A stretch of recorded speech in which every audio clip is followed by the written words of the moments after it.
we have the C10. This is a Zama brand carburetor made in China. Most of our carburetors off these engines, they're all going to be made in China. And this one, this particular model, has a steel logo on it. Buy the rights to put their name on this little piece of aluminum here so they can sell it for more money. I'm going to take it apart and show you the components and gaskets and materials that are gumming up and causing problems to pretty much everybody that buys American fuel, because we have such high ethanol count in our fuel. It's causing all these problems. So the only tool you're really going to need is a Phillips screwdriver. So right up here, this is the bulb assembly, and we have these 4 screws. We're just going to take those 4 screws off and take the bulb assembly apart. So take the Phillips screwdriver, and put the sanitary.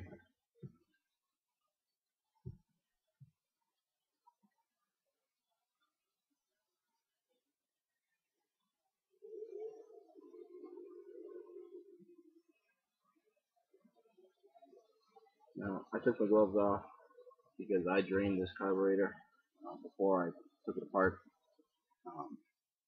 If you don't do so, prime the bulb a couple hundred times, not literally, but just prime it maybe 10, 15, 20 times to cycle all the fuel out of the carburetor. If you don't do that, they are going to be filled with fuel. So when you do take them apart, they will make a mess. So after you take these 4 screws off, put them to the side, make sure you don't lose them. And then the next part we're going to take off is going to be this metal. So take this off, put it to the side, don't lose it. And then you have your plastic bulb assembly, which just pops right off. So you want to check for this to make sure it's not cracked.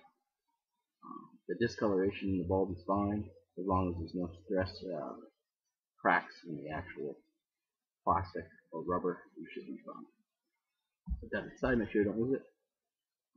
Next part, these all just lift right off.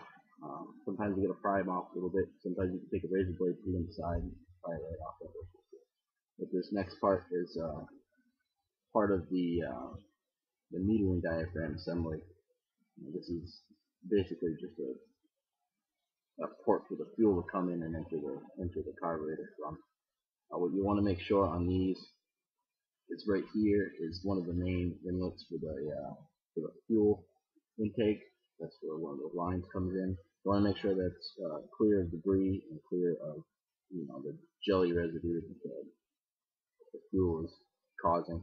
We want to squirt some carburetor cleaner in there, or brake cleaner or anything like that. Clean that out real good and make sure that these holes right here are also cleared, and make sure they're not gummed up. So put that aside after you've cleaned it. The next part we have is called a paper metering diaphragm, and it's kind of like a cardboard almost, covered in a rubber resin. And basically that's the gist of this little part. What it does is it moves like so. It is made out of paper. You can see that. It does move back and forth. And what it does is it allows a certain amount of fuel to enter the carburetor at a given time. So this moves periodically throughout the cycle of the engine, and it allows a certain amount of fuel to enter the carburetor. So it's regulated, basically a little paper regulator. What happens the most with these is the ethanol fuel breaks down the rubber component in the cardboard and actually causes little cracks right in this area right here.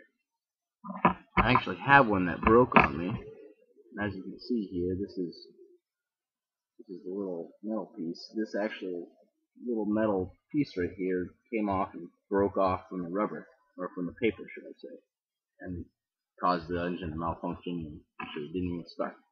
So you want to check this for cracks. You want to make sure that the rubber and the paper is not dry, not too dry. That means you're going to start getting cracks because of the ethanol fuel. Take this, put it aside. So inside here, you're going to have some other components that I'm not really going to get into because you don't really need to take them apart. You just need to soak these and carburetor clean and really spray down good in here and all these little components. And just make sure that they're clean and not gummed up. So you just want to take carburetor cleaner. You can also take a metal pick or a toothpick. Just make sure the toothpick doesn't break down and get the wood inside the carburetor. Just pick away in there and make sure you get all the gum and the residue and all that crap out of there. And like I said, just soak it with the carburetor cleaner and you should be good. You flip it over, and we got the pump diaphragm over on this side that we're going to take apart. We're just going to use the Phillips screwdriver again. There's a screw right up here.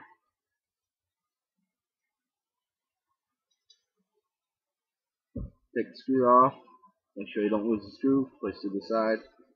And then again, like the other side, the pump diaphragm, it just comes right off.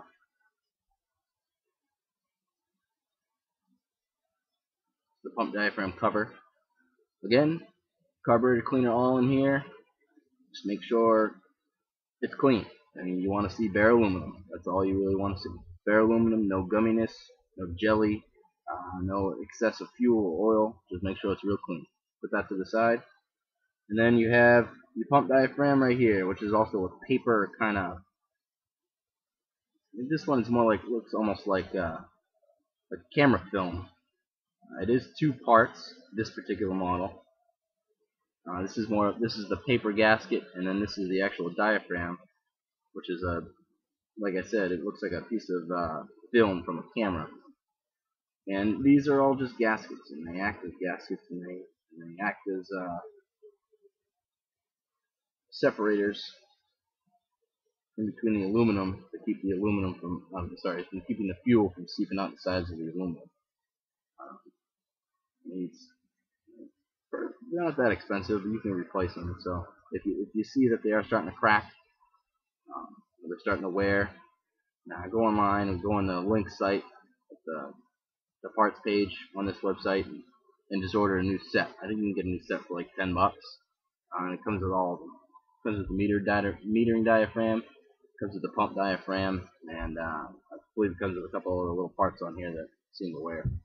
So like I said, make sure it's not cracked, put it to the side. And then inside here, there's a little screen in here, a little mesh area that's right in this little hole. You can, just kind of pry that out with a, either, if you got a metal pick or a flathead screwdriver, small one, you gotta pry that little metal piece out. Just soak it down carburetor cleaner, make sure it's real clean. All these holes, down in here, in here, and all these little holes here, these are all fuel inlets, and they allow the fuel to move around and flow through the carburetor. So make sure those are clean as a whistle. You really want to make sure that you soak those down with carburetor cleaner, get a metal pick, scrape them down, and really make sure they're clean so you get good fuel flow through the carburetor. Also here, this is the other fuel inlet. This is the pump inlet, not the bulb inlet. You want to make sure that that's clean as well. The other thing you can do to make sure that the carburetor is running real clean, if you look inside here, when you pull the throttle, it opens up what's called a butterfly valve. You can see it right there, how it opens. I'll do it on this side. If you look down inside, I don't know if you can see it opening. The butterfly valve opens. That should be clean. That should be, this particular one is brass. You want to make sure that that brass is, like I said, clean as a whistle. You want to take carburetor cleaner and just soak it down, or brake clean and just soak it down, and really make sure that it's clean and free of debris, so it will run correctly. So that's pretty much what you want to do to make sure these carburetors are running good. Like I said, replace those diaphragms if they need to be. If not, put them back on and make sure everything's clean of debris and jelly. And just make sure that they're really, really clean, and make sure you put them back together correctly. Everything goes back the way they came off. So if you want to label it, draw a little diagram for yourself, and make sure that all your, when you take your diaphragms and your gaskets off, such as the metering diaphragm, make sure it goes on correctly. This particular one, the little wheel on the bottom faces down. You want to make sure that it faces down when you put it back on and you put it back together. Because if it doesn't, well, chances are it won't run, and you pretty much got nowhere. So that's the end of this little video. In the next video, I'm going to show you some other basic parts that seem to fail in your common two-stroke engine.